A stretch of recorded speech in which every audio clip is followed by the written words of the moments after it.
8ला मी आणि भगवंतराव साळुंके असे दोघे लढलो आणि जावडेकर 80 मताने पडले. तुमच्या सगळ्यांच्या सहकार्यामुळे त्यावेळेला मी आलो होतो इथे आणि त्यावेळेला एक नाही तर 2-2, 3-3 वेळा आलो. तुम्हा सगळ्यांच्या सहकार्यामुळे मी 8,000 मतांनी विजयी झालो आणि भगवानराव पण विजयी झाले. भगवानरावांना मी म्हटलं होतं की माझा हात सोडायचा नाही म्हटलं. तुम्हाला विधान परिषदेत घेऊन जातो. मध्ये हरवू नका म्हटलं. कुठे गेले? हां. आणि आम्ही दोघेही गेलो. मग 6 वर्षांनी पुन्हा निवडणूक आली. मी 8ची निवडणूक लढवतानाच गडकरींना म्हटलं होतं, "एकदाच लढणार ना," म्हटलं, "वारंवार मला लढवायला जाऊ नका." पण 8ला ते हो म्हणाले आणि 14ला ते म्हणाले, की बहुधा केंद्रामध्ये अ, मोदीजींचं सरकार येत आहे आणि त्याचा परिणाम म्हणून राज्यामध्येही सरकार येईल. आता आपल्याला काही जणांना या सगळ्यातून अ, माघार नाही आहे, काय म्हणून रिटायरमेंट नाही आहे, बाजूला जाणं नाही आहे. म्हणून मी 14ला पुन्हा लढलो. 14ला मी पुन्हा विजयी झालो. भगवंतराव असे 42-43 मताने हरले. असं 24 तास चाललं होतं. पहाटे पेंगा काढत सगळेजण काउंटिंग करत होते. मी सारखा भगवानरावांकडे लक्ष ठेवून होतो, कारण मला आय वॉज डॅम कॉन्फिडंट की आपण विजयी होणार आहे. तर भगवानरावांचं काय चाललं आहे? ते कधी खाली जायचे, कधी वर यायचे, असं करत ते 42 मतांनी हरले. आणि कधी-कधी काय असतं राजकारणामध्ये, आपला पट्टशिष्यच आपला दुश्मन होतो. तसं कधीही आम्ही म्हटलं, "अरे 2 ताटं घेऊन बसा जेवायला." तर दत्ता सावंत जे विजयी झाले, ते म्हणे, "नाही ना, आम्ही एका ताटातच जेवणार." ते दत्ता सावंतच त्यांच्या विरोधात उभे राहिले आणि ते विजयी झाले आणि हे पडले. पण मी विजयी झालो. मग सरकार आलं. माझ्याकडे 1 खाती, 2 खाती करत 8 खाती आली. महाराष्ट्रामध्ये महसूल मंत्री मी होतो, पीडब्ल्यूडी मिनिस्टर होतो, सहकार मंत्री होतो, कृषी मंत्री होतो, मदत पुनर्वसन होतो, भूकंप अ, ग्रस्तांची मदत वगैरे बरंच काय काय काय वाढ होतं. आणि त्यामुळे केंद्रीय नेतृत्वाचा आग्रह पडला की अब आपने विधान परिषद में नहीं जाना है, आपने विधानसभा में लढना है. विधान असं म्हटलं की बा विधानसभा 19ला आहे, माझी 20ला आहे. मी 19ला विधानसभा लढलो, तर मला विधान परिषद राजीनामा द्यावा लागेल, 1 वर्ष वाया जाईल. तर तुम्ही मला 20ची टर्म पूर्ण करू द्या आणि मग काय ते ठरवू. पण केंद्रीय नेतृत्वाने आग्रह धरला, विधानसभा लढना भी है और पुन्हा से लढना है. मी जसं कोल्हापूर जवळच्या गारगोटीचा राहणार. पण मी नेहमीच नेत्याची इच्छा ही तर आज्ञा. नेत्याने आज्ञा द्यायची नसते, नेत्याने फक्त इच्छा व्यक्त करायची असते, ती आज्ञा मानायची असते. तसं राष्ट्रीय अध्यक्ष तोपर्यंत झाले अमितभाई शहा आणि माझ्याकडे 13 वर्ष गुजरात होतं. ते मोदीजी आणि अमितभाई माझी खूप मित्रता. परवाही पुण्याच्या कार्यक्रमात आपण पाहिलं असेल टिळक पुरस्कारामध्ये. ते अनेकांना आम्ही एकत्र असलो की हेवा वाटतो, की अरे काय हो, केंद्रीय गृहमंत्री घाबरतात लोक. पण 13 वर्ष काम केल्यामुळे ती मित्रता निर्माण झाली. ते अध्यक्ष झाले. ते म्हणाले, "आता तू पुण्यातून लढायचा." मी पुण्यातून लढलो, आमदार झालो. आयुष्यात हरणंच माहीत नाही. त्यामुळे कोल्हापूरहून गेलो, पुण्याला लढलो, आमदार झालो. एकदा झालो, आता 24ला दुसऱ्यांदा झालो. 19ला 26,000ने जिंकलो आणि आता 24ला 1,12,000च्या मार्जिनने जिंकलो. मला पडलेली मतच 1,59,000 आहेत आणि ती महाराष्ट्रामध्ये 4 नंबरची मतं मानली जातात. त्यामुळे मग 20ला मी 19ला विधानसभेत आमदार गेल्यामुळे 20ला कोणी लढायचं? तर कोविडची साथ सुरू झाली होती. सरकार गेलं होतं आणि त्यामुळे आपण हरलो. संग्राम देशमुख आपण आपल्या जिल्ह्याचे लढवले, पण ते काही गणित जमलं नाही सगळं. आता 20 नंतर ती 26ला आहे. मग 20ला आपण शिक्षक पण हरलो. आपण उभे केले सोलापूरचे पवार जितेंद्र, ते हरले आणि आजगावकर म्हणून कोल्हापूरचे विजयी झाले आणि पदवीधरमध्ये लाड म्हणून आपल्या जिल्ह्याचे विजयी झाले.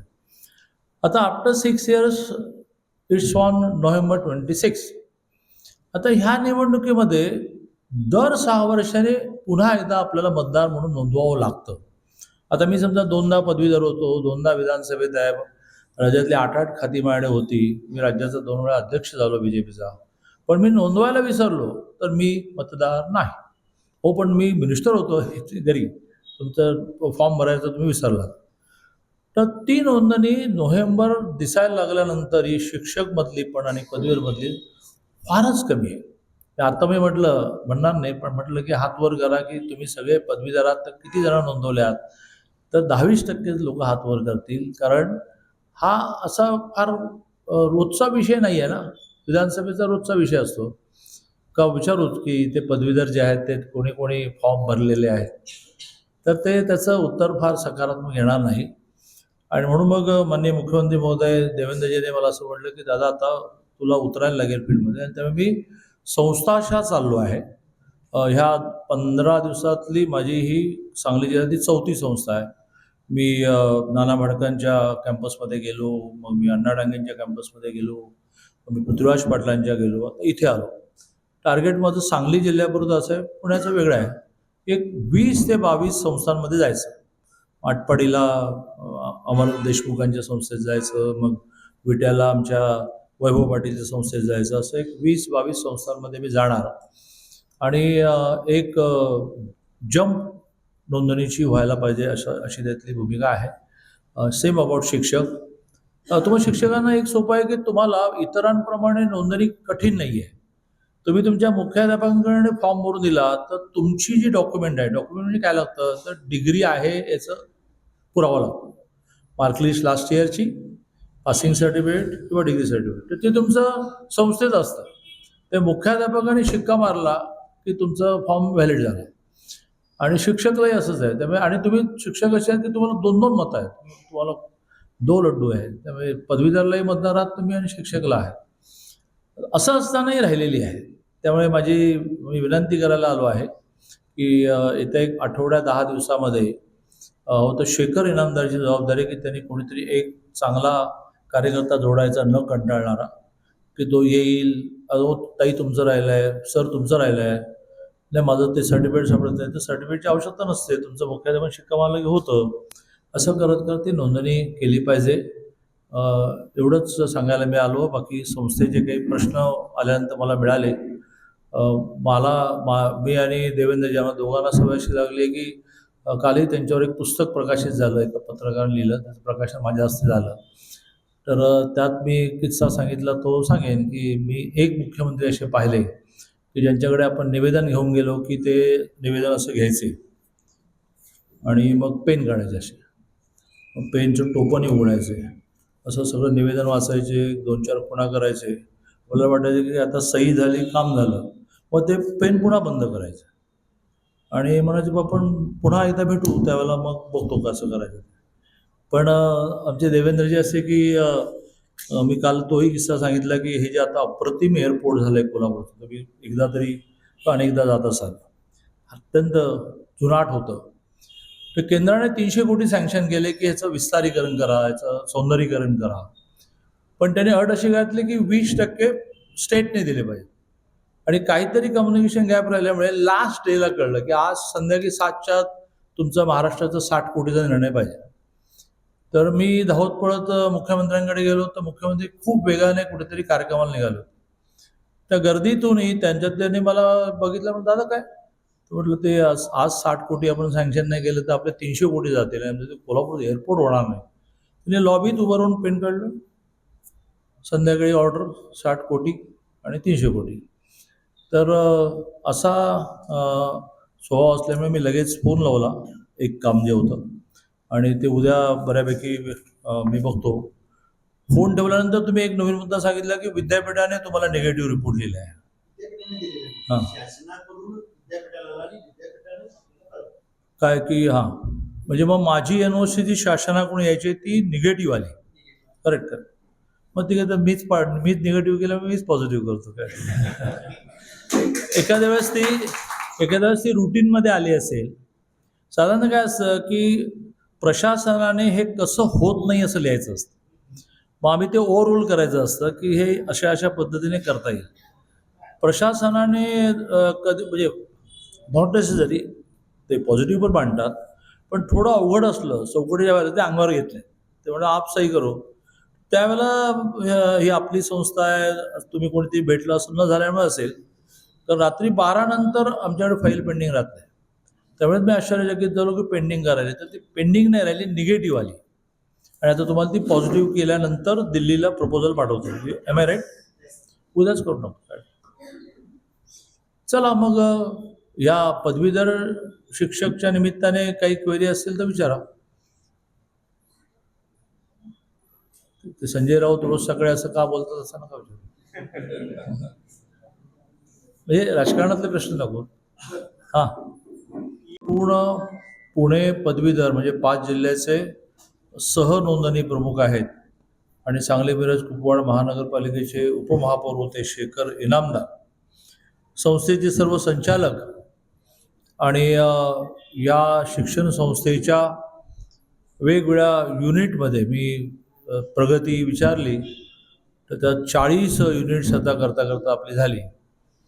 तर अशा वेगवेगळ्या युनिटमध्ये आदरणीय शिक्षक म्हणून प्राध्यापक म्हणून काम करणारे सर्व आदरणीय शिक्षक बंधू भगिनी, भारतीय जनता पार्टीचे माझ्याबरोबर आलेले माझे काही सहकारी नेते कार्यकर्ते बंधू भगिनी, अतिशय थोडक्यामध्ये जो विषय माहितीचा आहे त्याची उजळणी करण्यासाठी मी आलो आहे. आणि उजळणी तेव्हाच केली जाते ज्या वेळेला शिक्षकांना मुलांचा अभ्यास नीट झाला नाही असं वाटतं, त्यावेळेला उजळणी करून घेतली. तर विषय माहिती, पदवीधर आणि शिक्षक निवडणुका, नोंदणी खूप कमी, नोव्हेंबरमध्ये निवडणूक आलेली असतानाही, आणि मग त्याची एकदा आठवण करून देण्यासाठी, उजळणी करून देण्यासाठी मी आलेलो आहे. सुरुवातीला आपण सगळेजण शिक्षक प्राध्यापक असल्यामुळे काही टेक्निकल माहिती सांगण्याच्या निमित्ताने मी तुम्हाला अपडेट करतो, कारण तुम्हाला शिक्षक म्हणून हा प्रयत्न सातत्याने ठेवला पाहिजे की काय नवनवीन होत असतं ते आपल्याला माहिती असावं.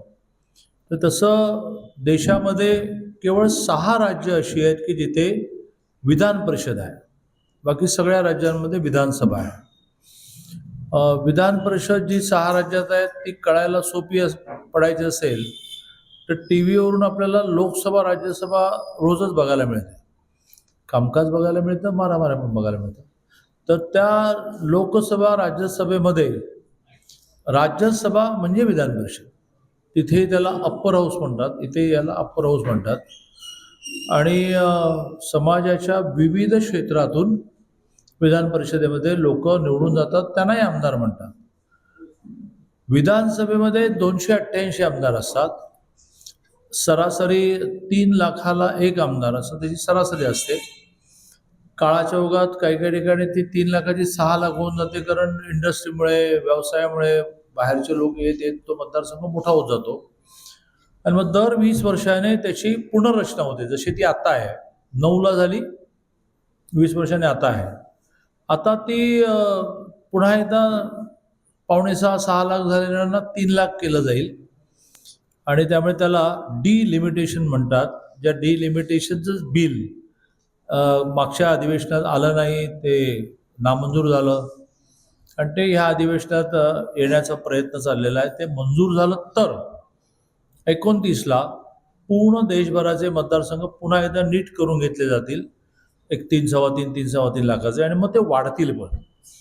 महाराष्ट्रात असा अंदाज आहे की 288 विधानसभा आज आहेत, म्हणजे 288 आमदार आहेत. ते वाढून बहुधा ते 350, 450, 400कडे जातील. आणि लोकसभा सुद्धा साधारणतः 18 लाखाची एक लोकसभा असली पाहिजे, ती काही काही ठिकाणी 36 लाखावर गेली आहे.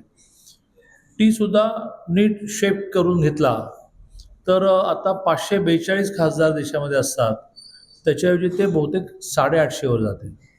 म्हणूनच देशाची लोकसभा आणि राज्यसभा नव्याने बांधून घेतली गेली, तिथेच आता अधिवेशन चालतात.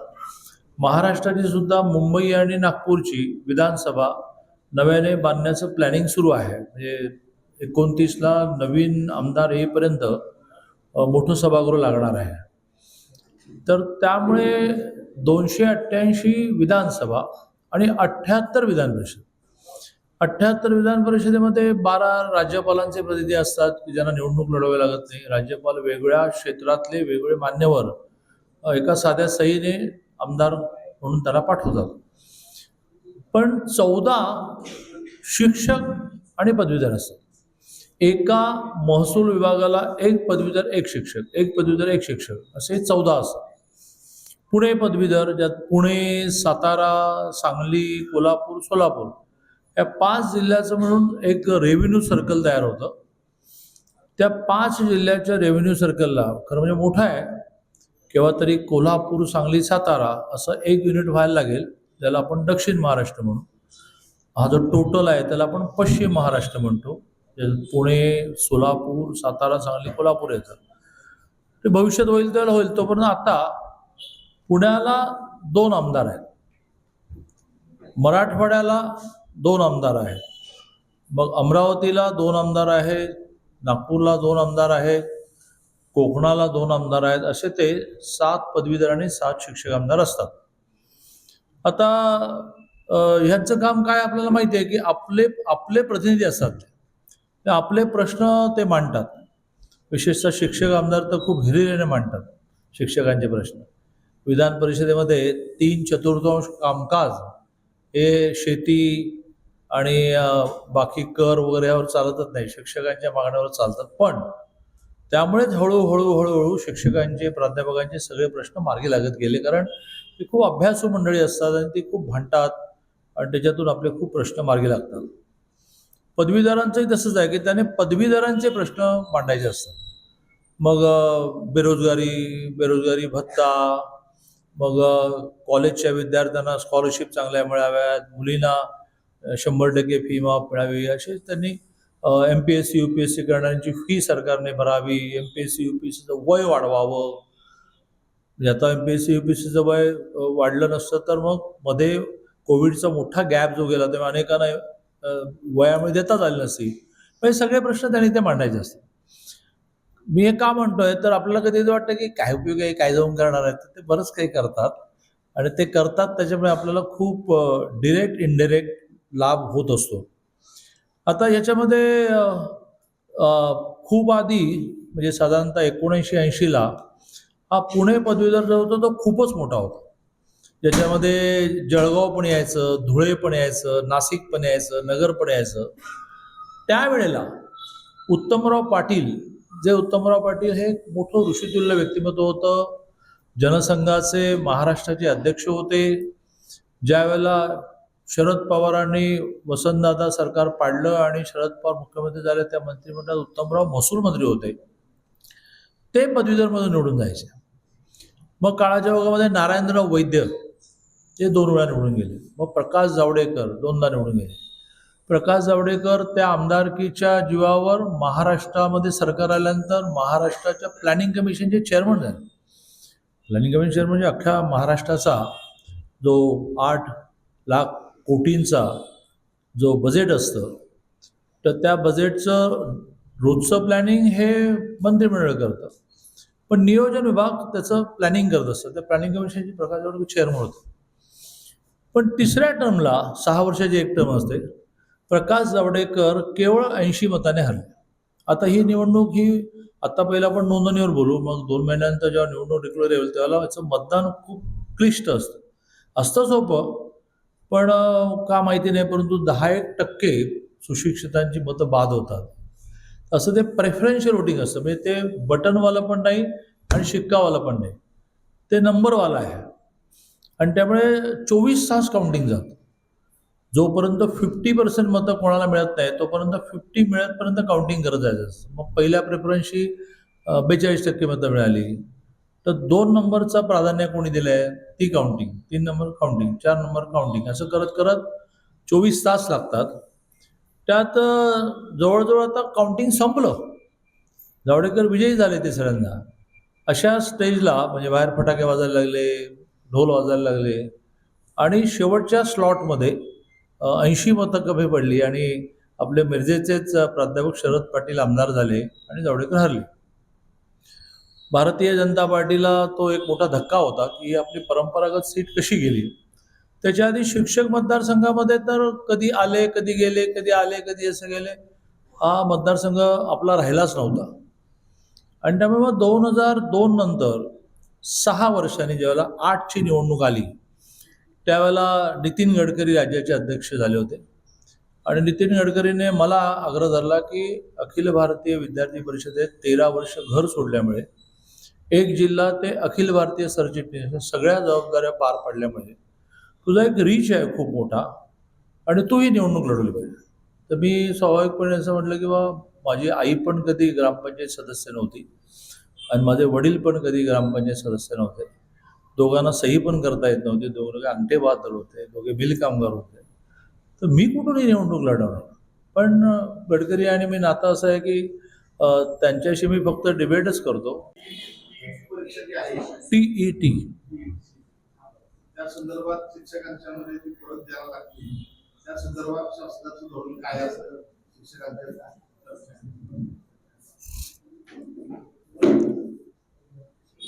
मी जरा मंगळवारी म्हणजे उद्या कॅबिनेटला आम्ही सगळे एकत्र असतो, कारण खूप ठिकाणाहून हा प्रश्न येतोय की आता तो पेपर लीक झाला, परीक्षा कॅन्सल झाली, आता पुढे काय करायचं.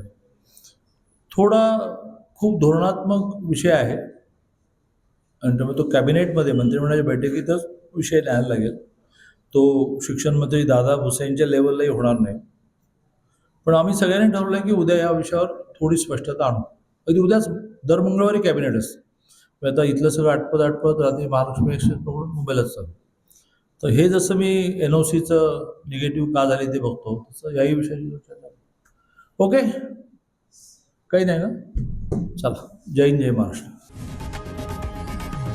लोकशाही मराठी ऐका, पहा, जागरूक रहा.